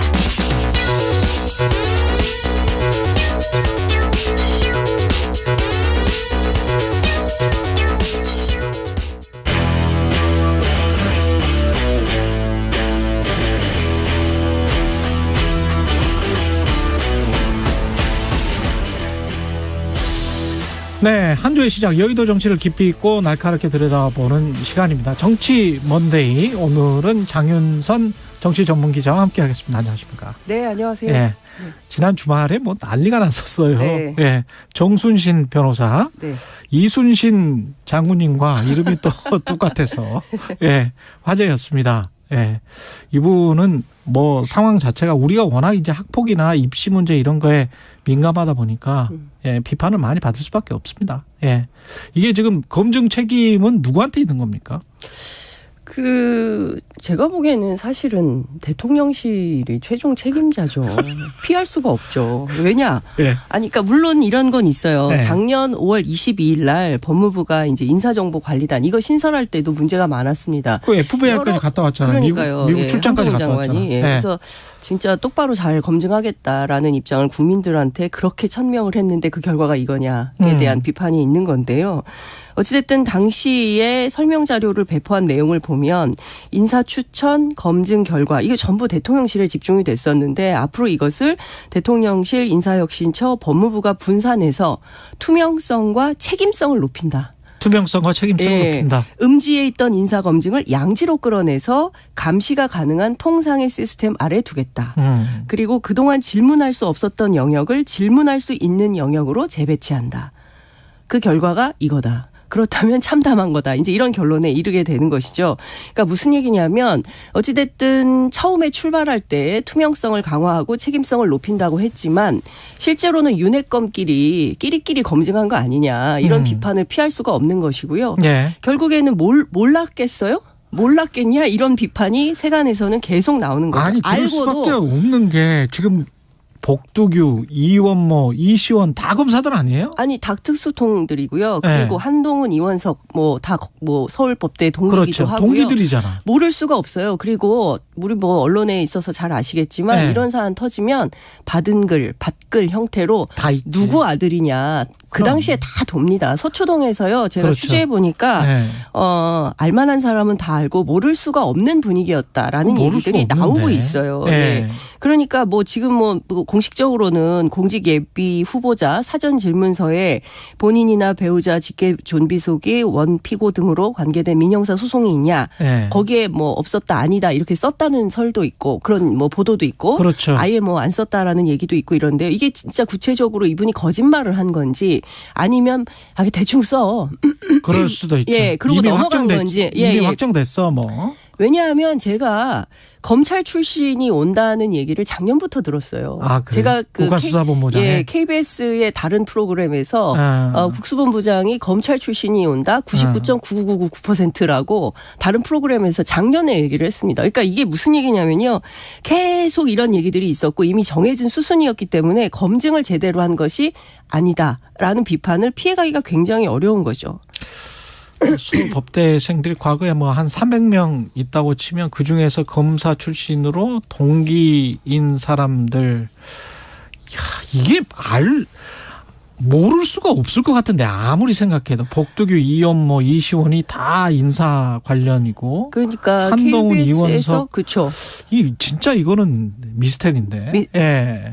알고 그랬다고 봐야 된다고 알고 그랬다고 봐야 될 것 같아요. 왜냐하면요. 5년 전에 KBS가 익명으로 보도를 했기 때문에 그렇죠. 아는 사람은 아는데 대체로 모를 수 있고 그냥 넘어갈 수 있다고 아니란 판단을 했던 것이 아닌가라는 생각이 좀 듭니다. 왜 근데 그렇게 아니란 판단을 했고 왜 정 변호사를 낙점했는지도 궁금한. 무조건 뭐 검사하면 되는 것은 아니었을 거 아니에요. 그렇죠. 네. 그 말씀하신 대로 지금 이 문제와 관련해서 경찰이 또 부글부글 하고 있습니다. 그렇죠. 네. 왜냐하면 제가 취재해 보니까요. 경찰 내부는 그야말로 전운이 감돌고 있었습니다. 그러니까 지금 이런 얘기도 있어요. 지금 총경 800 중에 600이 윤희근한테 등 돌렸다. 이런 그런 얘기도 나오고 있습니다. 그러니까 최근에 있었던 인사 뭐 이 문제도 심각한 걸로 지금 뭐 제기가 되고 있는데 그것뿐만 아니라 아니 우리 경찰은 수사력이 없습니까? 30년 경찰 수사한 사람보다 검찰이 낫다라는 것을 어떻게 입증할 수 있죠? 라고 해서 그 민관기 경찰 직장협의회 그 위원장이 어제 논평을 냈어요. 검사 출신 국수본부장 적격 여부에 대해서 윤희근 청장에게 설명을 요구한다. 뭐 이렇게 하면서 경찰법 16조에 따르면 외부를 대상으로 모집해서 임용할 필요가 있는 때 이렇게 적시가 돼 있다는 거예요. 네. 그런데 실제 지금 그런 때냐. 이런 걸 묻고 있는 거죠. 그리고 우리도 수사 전문 치안감, 치안정감 다 있는데 왜 지금 외부 임용 필요를 느꼈냐. 이거에 대해서 묻고 있는 겁니다. 이거 답변하라고 요구를 하고 있어요.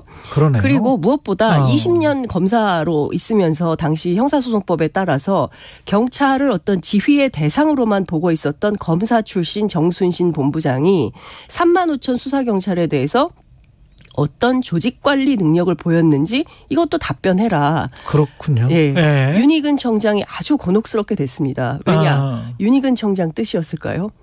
그거는 또 아니야. 근데 또 책임은 또 경찰청장한테 윤희근 청장이 져야 돼요. 네. 왜냐하면 단수 추천을 했거든요. 네. 그리고 네, 거기에서 제일 끝발이 좀 낮습니다.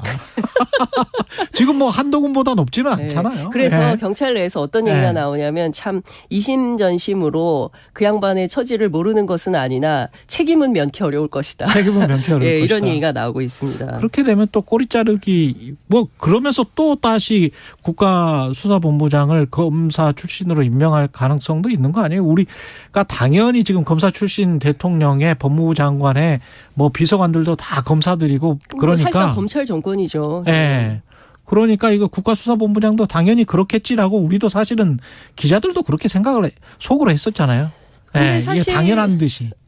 뭐 당연하다기보다는 그러지 말자라는 취지에서 검경 수사권 조정 논의를 계속 했었던 거 아니겠습니까? 네. 그리고 사실은 이번 조치는 어찌 보면은 검경 수사권 조정 무력화에 저는 키포인트가 있다. 그렇죠. 이렇게 볼 네. 수가 있고요. 전 정권이 했던 정책을 전부 무위로 돌리고 우리는 원위치시킨다. 검찰이 가지고 있었던 과거의 실력 행사 방식을 그대로 적용을 하겠다.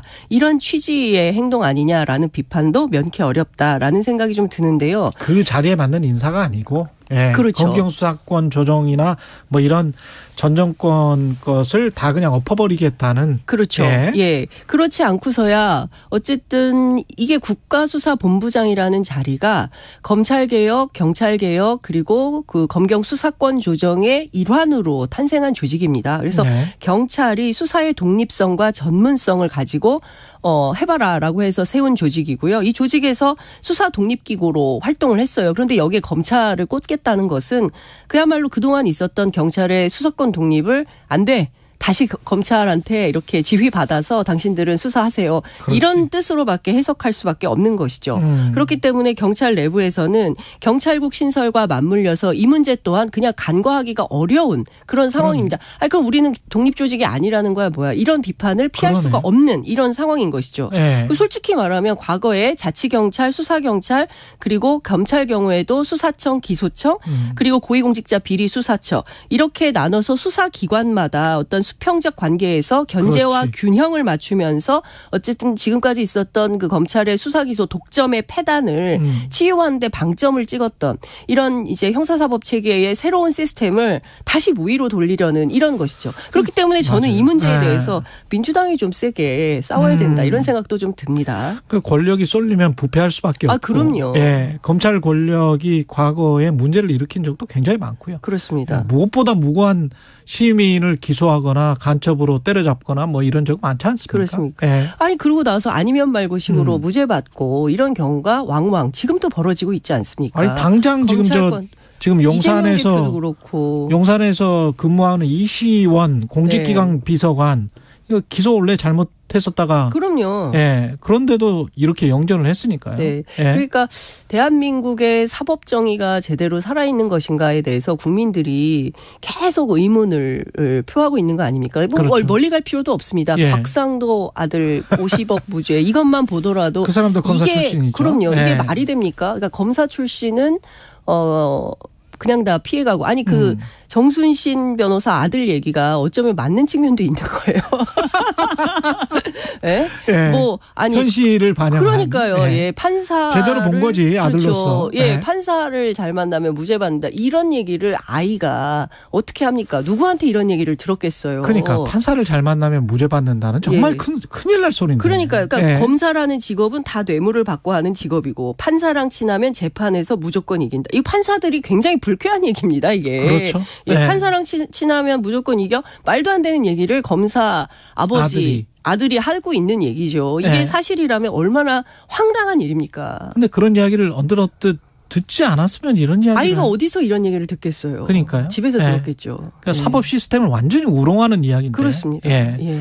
법치주의나 민주주의를 완전히 훼손하는 이야기인데 네. 그런 이야기를 열 몇 살짜리 아이가 어느 정도 인지 능력이 그런 인지 능력이 있으니까 그렇게 좋은 사립학교에 갔겠죠. 그렇겠죠. 아니 뭐 네. 인지 능력을 떠나서 네. 집에서 맨날 듣고 자란 거죠. 그러니까 밖에 나와서 친구들한테 자랑 삼아 얘기한 거 아니겠습니까? 우리 아버지가 이런 일을 하고 그렇죠. 우리 아버지가 이렇고 네. 이러니까 말도 안 되는 뭐 제주도 사람들 얼마나 불쾌하시겠습니까? 그렇죠. 예? 네. 제주도민들을 우롱한 거죠. 근데 이런 것이 그냥 통용되는 방식으로 학교 안에서 이게 용인될 수 있고 그리고 아버지가 전문가 그야말로 법 기술자, 법 전문가로 끼어들어가지고 선생님이 어쨌든 이 아이를 훈육하는 과정에서 아버지하고 소통하고 나오면 전부 바뀌었다라는 거 아닙니까?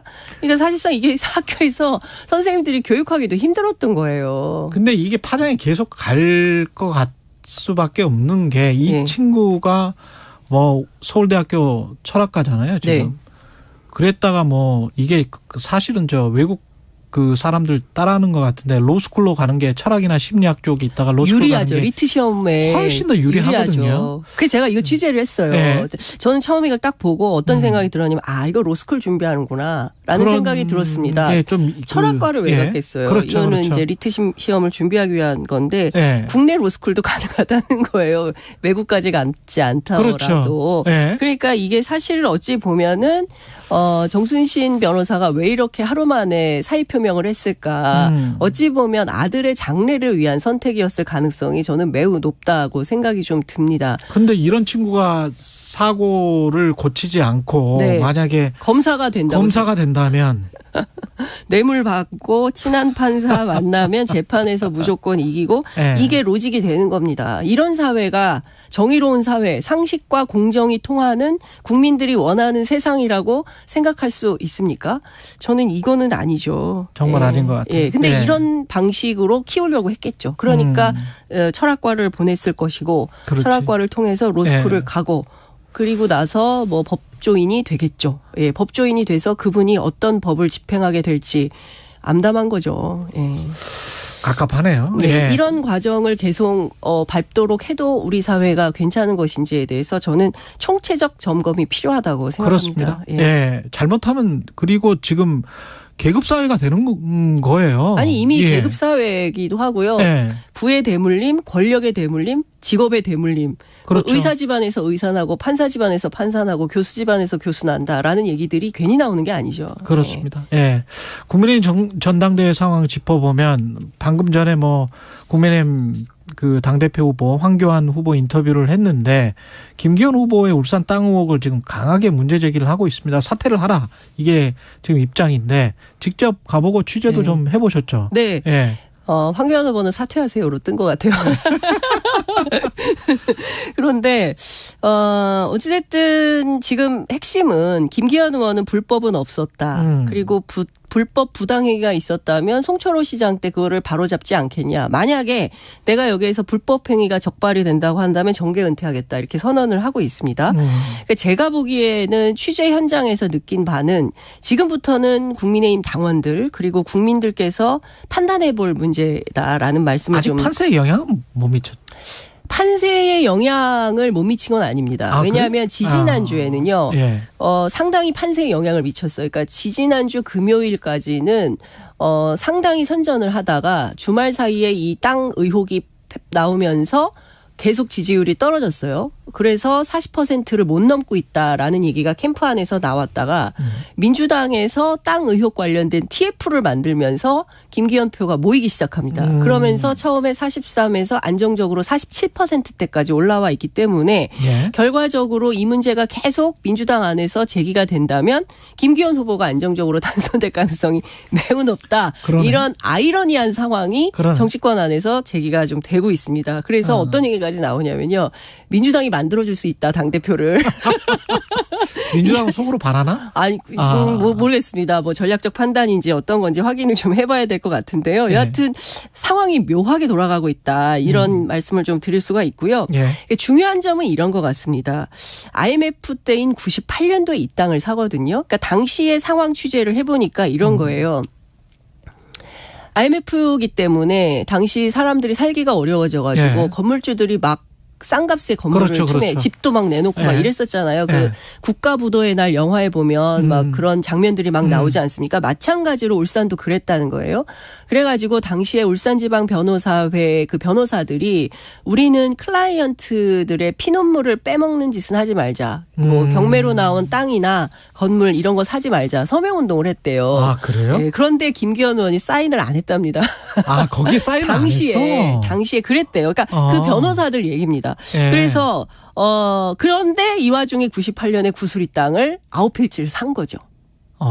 이 땅을 샀어요. 근데 어찌됐든 이제 교인을 도와줬다라는 김기현 후보의 말.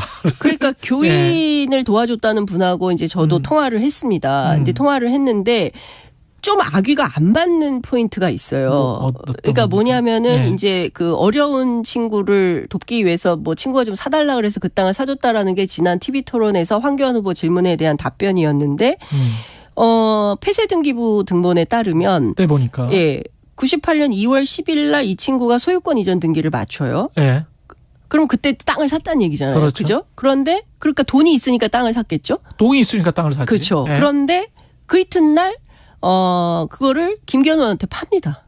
얼마 안 돼서? 아니, 얼마 안 돼서 하니까 그 이튿날. 그 이튿날? 10일 날 등기를 마치고 11일 날 매매한 걸로 확인이 돼요. 그러니까 이거는. 근데 김기현 후보 측은 지금 이거 미등기 전매라고 하죠. 미등기 전매라고 주장을 하죠. 그 전부터 샀다. 사고 있었는데 등기를 안 했다가 팔려고 하니까 등기를 한 다음에 팔았다 이렇게 지금 주장을 하고 있는 거죠. 그렇습니다. 그런데 그 조금 더 구체적인 해명이 좀 필요한 대목이다. 이런 게 가능할 것 같고요. 그리고 98년까지 미등기 전매를 했나? 뭐 그럴 수도 있고요. 확인을 좀 해봐야 될 것 같고요. 그리고 목축업을 하려고 뭐 샀다. 물론 김기현 의원 측에서는 나는 이런 말을 한 적이 없다. 뭐 이렇게 얘기를 하지만 캠프에서 나온 얘기예요. 그런데 그 땅은 수자원 보호구역이에요. 그리고 제가 현장 취재를 했을 때 그 일대에서 목축업을 하는 분들은 없었습니다. 그리고 그 건너편 KTX 도로 건너편에서만 있었는데요. 여하튼 뭐 여러 가지 좀 악의가 안 맞는 부분들이 있어요. 친구라고 했는데 나이가 2살 더 많다. 뭐 이런 측면도 있고 뭐 다양하게 좀 안 맞는데 핵심은 이런 거예요. 전 국민들이 IMF로 힘들어하고 장롱석 금 모으기 운동을 할 때 그래서 이런 거 건물 같은 거 땅 같은 거 사지 말자는 자정 운동이 있을 때 김기현 의원은 땅을 샀다는 거. 그리고 시세 차익은 지금 상당하다는 거. 그래서 이것에 대해서 가장 격분하는 분이 있으니 그게 누구냐면 송철호 전 울산시장이에요. 뭐라고 얘기를 하냐면 아니 우리는 그때 당시에 KTX 울산역 유치를 위해서 NGO 차원에서 그렇게 지역운동을 하고 있었는데 김기현 의원은 땅부터 샀다는 거야? 야 이거 진짜 너무한 거 아니야? 부도덕하다. 라는 이야기를 하고 있고요. 또 제가 또 한 번 더 취재를 했는데요. 김기현 의원하고 가깝고 그리고 또 울산 지역사회에서 상당히 신망이 있는 변호사입니다. 이분한테 여쭸어요. 이 땅을 왜 샀을까요? 물었습니다. 그때 당시에 이제 목축업 관련해서 얘기가 막 나오던 때예요. 목축업을 하려고 샀다는데 그랬더니 이렇게 웃으시면서 내가 취득 경위는 모르겠다. 그러나 재산 증식 목적이 아니었겠냐. 그리고 당시 분위기상 적절한 건 아니죠라고 얘기를 했습니다. 사실 이 사안은요. 시일이 굉장히 오래됐습니다. 확인할 수 있는 증거가 많지 않습니다. 그리고 특히 도로 노선 변경과 관련해서는 울산시 내부 정보가 나오지 않는 한 울산시에서 공익정보 제공자가 나오지 않는 한 확인할 수 없는 내용들입니다. 그렇기 때문에 김기현 후보는 불법은 없었다. 불법 부당행위 있으면 내가 정계 은퇴하겠다라고 세게 얘기하는 겁니다. 그러나 지금 제가 말씀드렸던 이런 맥락에서 보면 불법은 없었으나 혹시 부도덕한 점은 없었는지 이 점은 당원과 국민들이 판단해볼 문제다. 이런 말씀을 드리겠습니다. 방금 언급한 그 김기현 후보 지지율 관련해서 퍼블릭 오피니언이 한국 여론 평판 연구소에 의뢰해서 2월 18일부터 19일까지 조사한 결과입니다. 김기현 후보가 당대표 후보 적합도에서 47%, 안철수 20, 천하람 18, 황교안 13%입니다. 자세한 내용은 퍼블릭 오피니언 홈페이지를 참조하시면 됩니다. 여기까지 하겠습니다. 잠시 후 8시 반부터 일부 지역국에서는 해당 지역 방송을 보내드립니다. Welcome to my world. Won't you come on in? 오후 4시 5분 홍사원의 경제쇼로 여러분을 초대합니다. 50분간 딱 한 가지 주제만 깊이 있게 전해드립니다. 경제는 무조건 홍사원의 경제쇼를 들으셔야 합니다. Step into my heart. It's okay. 진행은 서툴지만 내용은 알찹니다. 진실의 편에서, 정의의 편에서, 약자의 편에서 뉴스를 전합니다. 주진우 라이브와 함께 더 많이, 더 오래 웃었으면 좋겠습니다. 매일 오후 5시 5분 KBS 1라디오 주진우 라이브. 지금 시각은 8시 30분입니다. KBS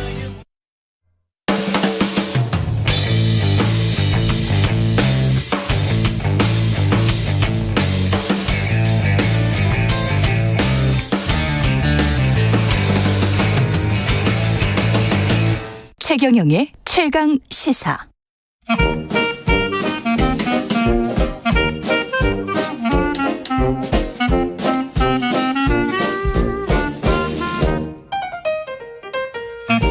네, 최경영의 최강시사 월요일은 경제합시다 코너가 있는 날이죠. 서강대학교 경제대학원의 김영희 교수 전화로 연결돼 있습니다. 안녕하세요. 예, 안녕하십니까. 예, 한국은행이 기준금리 인상을 안 했습니다. 이유가 뭘까요? 예, 미래 경제가 너무 불확실하다는 건데요. 안개가 너무 많이 끼었다는 겁니다. 예. 그래서 뭐가 불확실하느냐, 주로 세 가지를 지적했는데요. 예.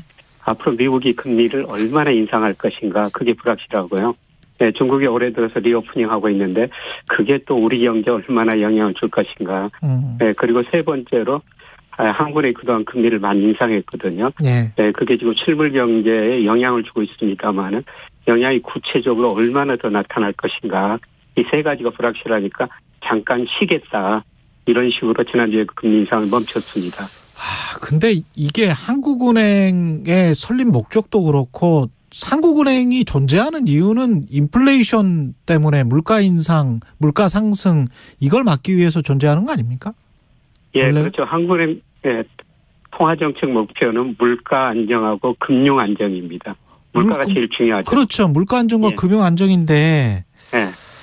근데 어떻게 기획부총리 이야기하는 것처럼 다 실물 경제 걱정을 하고 있으면 약간 좀 이상한 거 아니에요? 경기가 그렇게 안 좋습니까? 예, 경기는 많이 안 좋은 상태입니다. 예. 작년 4분기 우리 경제가 전분기 대비 마이너스 0.3% 성장했고요. 예. 지금 올해 들어와서 소비, 투자, 수출 별로 좋은 게 없거든요. 예, 특히 그 대기업 경기가 많이 어렵다고 대답하고 있습니다. 예. 한국은행에서 월별로 기업 경기 실사지수 BSI라는 걸 그렇죠. 갖다는데요. 예. 2월 거 보니까 오히려 그 대기업들이 중소기업들보다 더 경기가 나쁘다. 이렇게 대답했고요. 예. 네, 그다음에 수출 기업들이 내수 기업보다 좋다 그랬는데 2월 통계 보니까 수출 기업이 더 어렵다. 이렇게 대답했습니다. 그것도 바뀌었어요? 예, 그래서 이거는 뭐 극단적인 경기 침체 때나 나타나는 현상이거든요. 그렇죠. 예, 예, 그만큼 현재 경기는 좀 어렵다. 이렇게 볼 수가 있을 것 같습니다. 수출 대기업은 거의 뭐 최근에 10년, 20년 동안은 항상 그래도 괜찮았던 걸로 기억을 하는데 그렇지가 않군요. 예. 예, 그렇습니다. 예. 이게 지금 물가도 큰 걱정인데 물가는 지금 하염없이 오르는 겁니까? 어떻게 봐야 되나요? 예, 물가가 작년에 소비자 물가 5.1% 올랐고요. 예. 98년 7.5% 이상 최고치였죠. 근데 올 1월에도 5.2%. 작년 평균보다 더 올라버렸어요. 그래서 이런 물가만 보면 한국은행이 계속 그 금리를 인상했어야 했는데요. 그렇죠. 네, 그런데 한국은행이 하반기 가서는 물가 상승이 좀 낮아질 것이다. 네, 3월 가서는 이제 4% 후반에 진입하고요. 4분기 가서는 3% 정도 낮아질 것이다. 그래서 올해 전체 물가 상승률 한 3.5%로 보고 있습니다. 이게 지켜봐야 되는데요. 예. 현재 그 물가 상승이 한국은행 예측한 경로에 크게 벗어나지 않고 있다. 네, 그래서 일단 그 금리 인상 멈추고 한번 더 지켜보겠다. 네, 그런 식입니다. 근데 그 미국 같은 경우에 한 9%에서 6%대로 낮아졌잖아요. 물가 인상 상승률이. 근데 우리는 지난해 평균하고 지금 비슷하게 다시 반등을 해버리는데 5.1%로 하반기에 갈수록 물가가 안정될 것이다라는 이런 전망치는 어떤 근거에서 유래한 걸까요? 그동안 물가 상승을 이렇게 해서 원자재 가격이 좀 안정되고 있거든요. 예. 그래서 유가가 작년에 120달러까지 배럴당 갔는데 예. 최근에 뭐 80달러 안팎에서 움직이고 있고요. 예. 가장 중요한 건 수요 위축입니다. 그래서 지금 우리 가계가 부채가 많고 소비가 안 되고요. 예. 네, 그다음에 수출도 1, 2월 달 보니까 전년 동월 대비가 16% 정도 감소하고 있거든요. 수요가 위축되니까 물가 상승률이 낮아질 것이다. 예. 이렇게 전망하고 있습니다. 그렇군요. 근데 환율이라는 측면에서 생각을 해보면 환율의 우리 원화 가치 하락 때문에 수입 물가가 올라가면 그러면 인플레이션 현상이 좀 더 길어질 수도 있는 것 아닙니까? 원자재 가격은 내려간다고 하더라도. 네, 그렇죠. 환율이 문제죠. 환율이 이달 2일에 1220원까지 떨어졌다 지금 1300원이 약간 좀 넘어서고 그렇죠. 있는데요. 예. 네, 환율이 상승하면 또 수입 물가가 올라가고 물가를 좀 올리게 되죠. 네, 그런데 문제는 환율이 여기서 계속 오를 것인가. 네, 제가 이거 지난주에 말씀을 드렸습니다만은 네, 미국 물가가 1월 예상보다 우리보다 높게 나왔어요. 소비가 좋으니까 네, 미국이 더 많은 금리를 올릴 것이다. 네, 그래서 달러가 강세 보이고 원화 가치가 떨어졌습니다만은 예. 아마 2, 3월 통계를 좀 봐야 될 것 같습니다. 미국 소비가 계속 증가하고 물가가 높은 수준을 유지할지. 근데 제가 보기에는 미국 가계 저축률이 굉장히 낮아졌고요. 예. 그다음에 실질 소득이 정체되고 있고 미국도 주가가 떨어지고 집값도 떨어지고 있습니다. 네, 그리고 미국이 뭐 작년 3월부터 금리를 많이 인상했기 때문에 아마 2분기부터 미국 소비가 위축되면서요. 미국 경제 성장률이 낮아지거나 마이너스 성장할 수도 있습니다. 네, 그렇게 되면은 지금 잠깐 올랐던 달러 가치가 떨어지고요. 원화 가치는 다시 상승할 가능성이 있습니다. 아마 이것들이 3월 중순 이후 2월 데이터가 3월 초에 발표가 되는데요. 네, 그때부터 조금 달러 가치가 하락하면서 환율은 저는 안정되리라 보고 있습니다. 그게 이제 미국이 좀 안 좋아지고 우리 그렇게 미국이 안 좋아지면 우리가 오히려 스마일하게 되는 뭐 이런 상황이 되는 건데 만약에 미국이 계속 탄탄하면 외국 자본 입장에서 봤을 때는 여기 잘못하면 금리도 안 올려줘 경기도 침체될 것 같아 환율은 계속 저렇게 가치가 떨어져 그러면은 투자할 요인이 없지 않습니까? 그렇게 되면 이게 악순환의 고리에 빠지는 거 아니에요? 돈이 계속 빠져나가면서? 예, 그렇죠. 예. 뭐 돈이라는 게 눈이 있어가지고 수익률 높은 데로 이동하거든요. 예. 그래서 미국 금리가 우리 금리보다 높으면은 계속 미국으로 돈이 빠져나가면서 환율이 더 올라갈 수가 있죠. 그러면 물가 오르고 악순환이 벌어질 수가 있는데요. 외부에서 우리를 보는 시각이 굉장히 중요할 것 같은데 금리 동결을 한 것에 관해서 어떻게 생각할까요? 긍정적으로 생각할까요? 뭐 IMF나 세계은행에서 어떻게 생각할지 모르겠네요. 예, 아직 뭐 구체적인 평가는 안 나왔죠. 예, 조금 더 지켜봐야 될 것 같은데요. 그렇죠. 예, 그런데 그 주식은 외국인들이 우리나라 주식 한 27% 가지고 있는데요. 예. 미국계 자금이 41%예요. 채권은 9% 가지고 있는데 우리 채권은 아시아계 자금이 47%, 유럽계 자금이 30%.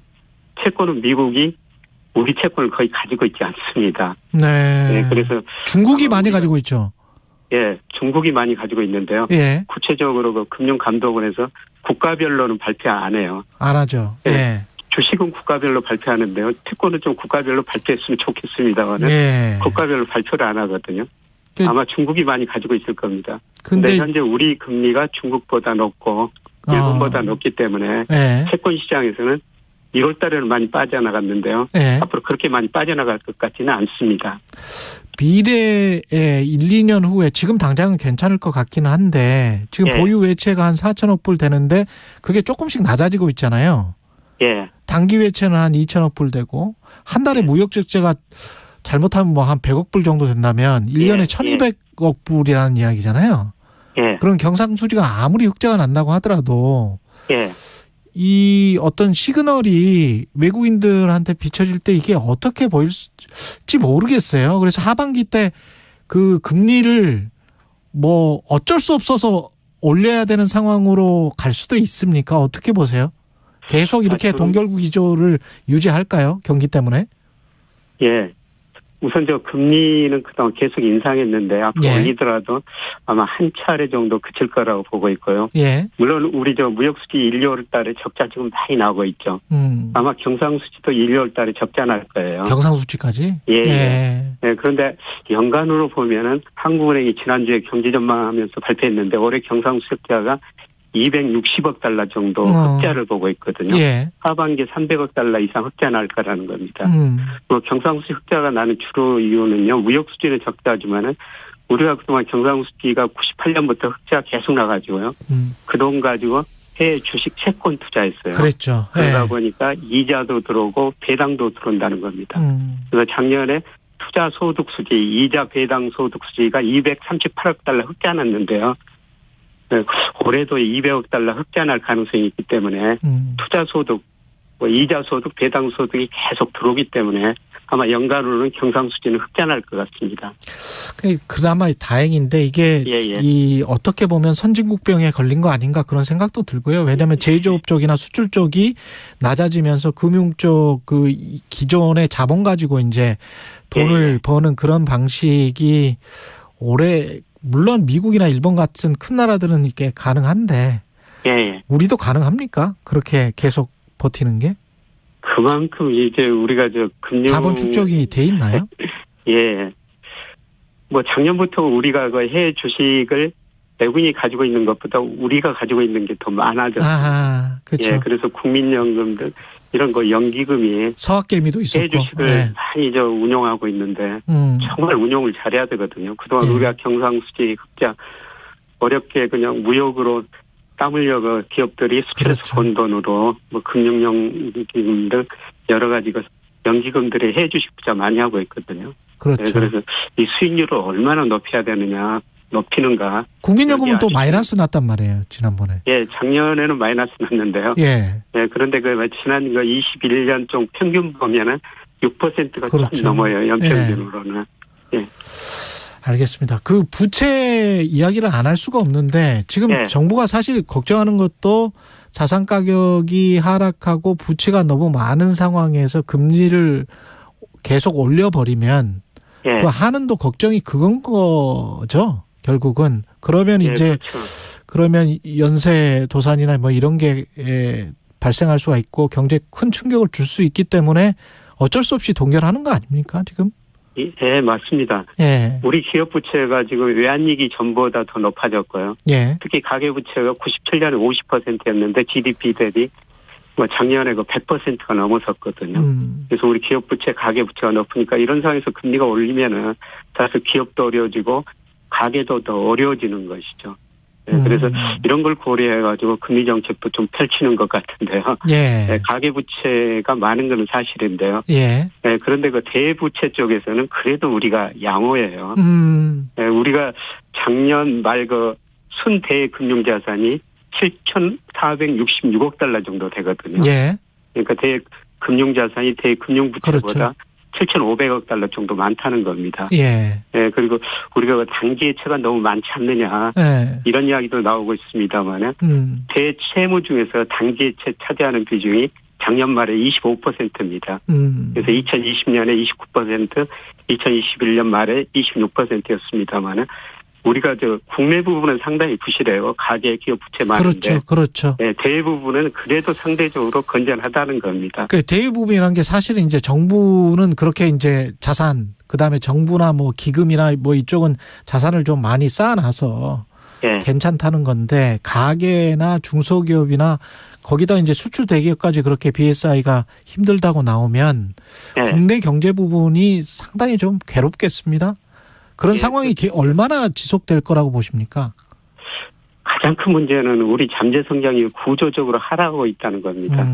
제가 지금 잠재 성장을 추져보니까 2%에서 1% 후반으로 진입하는 과정입니다.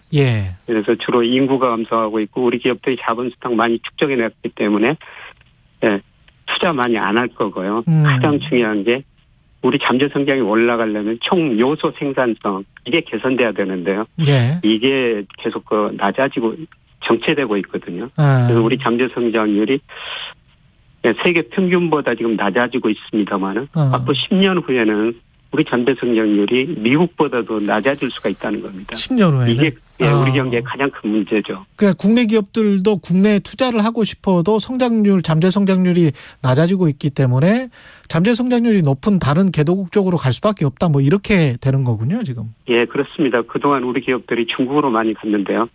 최근에는 미중 패권 전쟁 때문에 중국보다는 뭐 베트남, 그렇죠. 인도네시아 이런 다른 아세안 국가로 많이 가고 있고요. 예. 네, 사실 이 나라들이 계속 성장하는 국가들입니다. 그렇네요. 우리 수출 보면은 2000년에 이 나라 수출 비중이 아세안 비중이 뭐 10%였는데 작년 18% 이상으로 올랐거든요. 예. 우리 기업들이 아세안 지역으로 갈 수밖에 없는 상황인 것 같습니다. 예, 오늘은 종합적으로 경제를 조망해봤습니다. 경제합시다. 서강대학교 경제대학원 김영익 교수였습니다. 고맙습니다, 교수님. 예, 고맙습니다. 예, KBS 1라디오 최경영의 최강시사 듣고 계신 지금 시각 8시 45분으로 향하고 있습니다. 이 시각 출근길 교통정보입니다. 매주 오는 월요일이지만 또 매번 힘든 출근길이기도 하죠. 흐름은 그래도 조금씩 나아지고 있는데요. 경부고속도로 서울 쪽입니다. 수원에서 신갈 쪽으로 지체고요. 서울 요금소에서 판교 쪽으로 속도 떨어집니다. 금토 분기점에서 반포까지는 12km 구간 답답합니다. 분당 내곡 간 도시고속도로 내곡 터널에서 구룡 터널 쪽으로 천천히 가고 있고요. 성남 지역에서 서울로 들어오는 또 다른 길이죠. 분당 내곡 간 도시고속도로 복정에서 탄천 일교 쪽으로 속도가 많이 떨어지고 있습니다. 강변북로 구리 쪽은 지금도 자유로 행주대교부터 막히기 시작하는데요. 반포대교까지 1시간 10분 정도 걸리겠습니다. 성수에서 영동대교 쪽으로도 차가 많습니다. KBS 교통정보센터에서 이현입니다.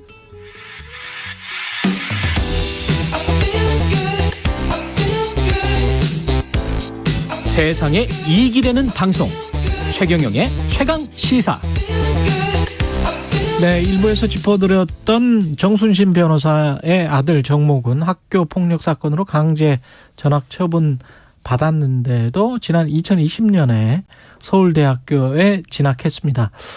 입시 전문가이신 이성록 선생님 모시고 의문점들을 좀 알아보겠습니다. 안녕하세요. 예, 안녕하세요. 예, 일단 서울대 진학했고 정시 전형은 맞죠? 예, 맞습니다. 예.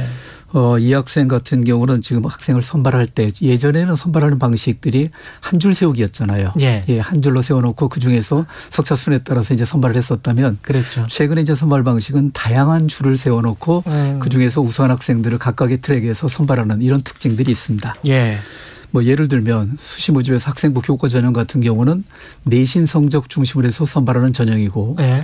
학생부 종합 전형 같은 경우는 학교 생활 전반에 대해서 내용을 확인하면서 학생들의 학업 역량이라든지 그다음에 진로 역량, 공동체 역량 등을 총성적 종합적으로 평가하는 전형이라고 할 수 있는데, 여기서 지금 문제된 이제 정시 전형 같은 경우는 최근에 이제 반영하는 방식들을 본다라면 학생부를 일부 반영하지만 영향력은 실질적으로 그렇게 크지 않는 이런 특징이 있으면서 수능 성적 중심으로 해서 평가하는 그러네. 이런 특징들이 있다는 겁니다. 그렇기 때문에 학력고사 뭐 이랬던 거죠. 그렇죠. 지금 이제 수능 성적 중심으로 해서 선발을 하고 있기 때문에 수능 성적에서 몇 점을 맞았느냐, 고득점 여부에 따라서 합격이 결정되는 이런 특징이 있습니다. 그러니까 수시 학생부 전형 뭐 정시에서 합격했기 때문에 입학이 가능했다. 근데 학교에 폭력 처분이나 이런 게 분명히 있었을 거 아니에요? 생기부나 뭐 이런데? 예, 이제 모집 요강에는 지원 자격이라든지 전형 요소라든지 전형 방법에 대해서 구체적으로 제시가 되고 있는데 2020학년도 서울대 정시 모집 요강을 자세히 살펴보면 수능 100% 전형이라는 것이 분명히 명기가 돼 있습니다. 수능 100%? 예, 수능 100%로. 그런데 여기에 이제 단서 조항이 하나 붙어 있습니다. 단서 조항이 학교 폭력 관련 처분 여부로서 감점 요소를 결정할 수 있다는 내용이 포함되어 있는데, 단서 조항에 그래서 이제 여기서 학폭과 관련된 처분 여부를 감점 요소로 활용할 수 있다. 활용할 수 있다. 예. 감점 요소로 활용할 수 있다. 얼마나 감점을 하는지에 대해서는 나름대로 이제 서울대학에서 나름대로 내규로서 정해놓은 부분들이 있을 겁니다. 그렇겠네요. 예. 그래서 이제 여기서 얼마나 감점을 했는지 이런 것이 이제 관건이 될 텐데, 대개 이제 그 감점을 하는 비중을 본다라면 결국은 그 전형을 하는 데 있어서 핵심적인 요소를 침해할 정도로 그렇게 심각한 정도의 감점을 하느냐 하는 부분들에 대한 내용인데, 당락을 좌우할 정도로 그렇게 큰 영향력을 주는 것은 현실적으로 그렇게 많지 않다. 그렇게 하는 이유는 아까 말씀하신 걸 복기해 보면 수시 학생부 전형 정시가 있는데 정시의 취지는 학력을 주로 보는 걸로 하기 때문에, 그렇죠. 100% 하는 걸로 하기 때문에 뭐 어지간한 일이 아니면 그렇죠. 뭐 괜찮다 뭐 이런 취지인가 보네요. 예, 게다가 이제 네. 그 학폭이 가지고 있는 위중함의 정도를 어느 정도로 위중함의 정도를 어떻게 이제 가늠할 거냐. 그러네요. 예, 이 정성적 판단이 필요한 부분들이 되겠죠. 어떻게 쓰여져 있었는지도 중요하겠습니다. 그러면. 예, 그렇죠. 이제 그 기록된 내용들을 토대로 해서 예. 어떤 내용이 이렇게 핵심적으로 드러나 있었는지 하는 부분들에 대한 판단을 하는데 그 나름대로 규정이 이제 그 서울대학에서 입시 요강에 분명히 나와 있는 이런 부분들이 있기 때문에 그런 내용만 확인해 보면 이 전형이 과연 제대로 실시가 됐느냐 하는 것들은 금방 확인할 수 있는 내용이 되겠습니다. 예. 그러면 뭐 감점이 어느 정도 됐는지는 모르겠고 대부분의 다른 대학들도 이렇게 서울대 같이 그렇게 합니까? 정시 전형에서는? 예. 학생 선발과 관련된 이제 시행 계획이라든지 모집 요강 같은 경우는 관계 법령이라든지 대학 입학 전형 관리위원회 심의를 거쳐서 대학이 일정 부분 자율적으로 결정을 해서 고시를 하게 됩니다. 자율적으로? 예. 그런데 이제 학교 폭력과 관련된 처분을 받았었을 때 어떤 조치를 한다라는 내용도 자율적으로 결정이 돼서 그 명기가 되는 이런 특징들을 가지고 있는데 뭐 예를 들어 보면 어떤 대학 같은 경우는 이 학교 폭력과 관련된 처분 여부를 반영하지 않는다. 라는 내용들도 아예 그런 부분들이 반영하지 않는 대학들도 상당수의 대학들이 있습니다. 그렇게 아주 규정을 그렇게 써놓은 대학들도 있습니까? 예. 아니 규정을 써놓지는 않았다 하더라도 반영하지 않는 점들이 기록이 안 돼 있기 때문에. 그렇군요. 예. 게다가 어떤 대학 같은 경우는 뭐 예를 들어서 스포츠 지도학과 지원자 중 학교생활기록부에 폭력 사실이 기재된 경우에 정도에 따라서 본교 대학 입학 공정관리위원회 대책 심의를 거쳐서 전형 제외 또는 감점을 할 수 있다. 이렇게 규정이 돼 있는 학교도 있습니다. 과에 따라서 또 다를 수 있겠습니다. 그래서 이제 대학마다 전반적으로 다르게 나타나 있다라는 점들도 확인해 볼 수 있습니다. 스포츠 지도학과 같은 경우는 학생들을 가르쳐야 되는데. 그렇죠. 예. 그 친구가 학폭 출신이면 그러면 또 학생들을 가해할 수도 있는 거잖아요. 그렇죠. 그런 점에서 그렇군요. 근데 이제 지금 당장의 생각만을 보면 감점을 크게 했어야 되는 거 아니냐 그렇게 생각하시는 청취자들도 꽤 있을 것 같은데 어떻게 생각하세요?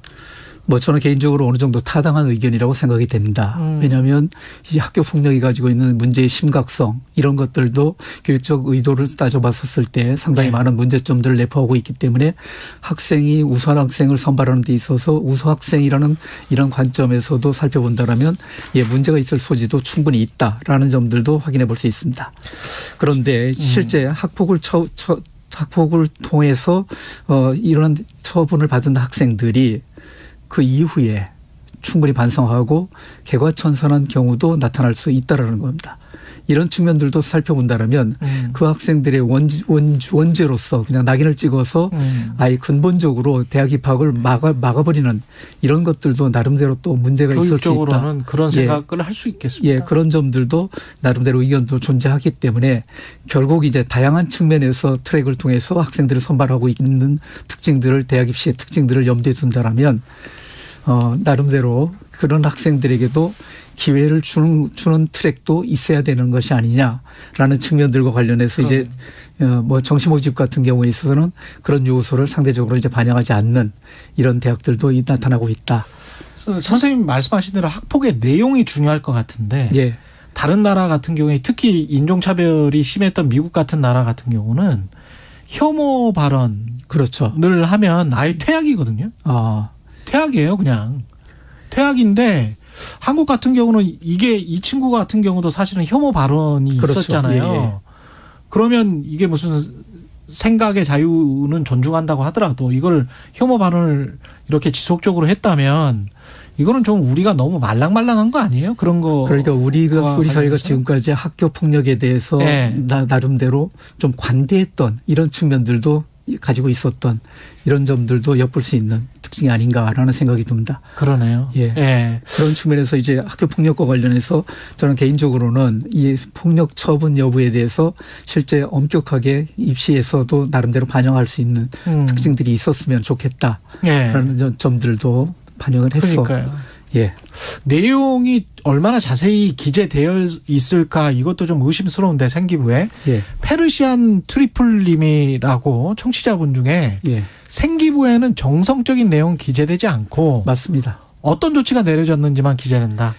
서울대학에서 지금 제 나름대로 그 관건이 되는 이 제한적인 내용에 대해서 나름대로 문제를 삼았던 내용들 중에 하나가 어느 정도로 이 학교 폭력을 행한 내용인지 하는 부분에 대한 구체적인 진술이 되어 있지 않고 전학 조치라든지 또 학교 폭력으로 인해서 뭐 사회봉사를 몇 시간 하도록 조치를 했다든지 이런 내용들만 기술이 돼 있기 때문에 정도를 하는 데 있어서는 현실적인 어려움이 있기 때문에 그런 판단을 하지 않았나 하는 생각을 해보고 있습니다. 조윤수님은 저는 피해자들의 입장을 우선 고려해야 한다고 봅니다. 가해자들이 아무리 개과천선한다고 해도 피해자들이 회복되는 건 아닙니다. 이런 의견을 주셨는데 어떻게 해야 되나요? 저는 충분히 동의를 할 수 있는 이런 부분들의 내용으로 파악해 볼 수 있겠습니다.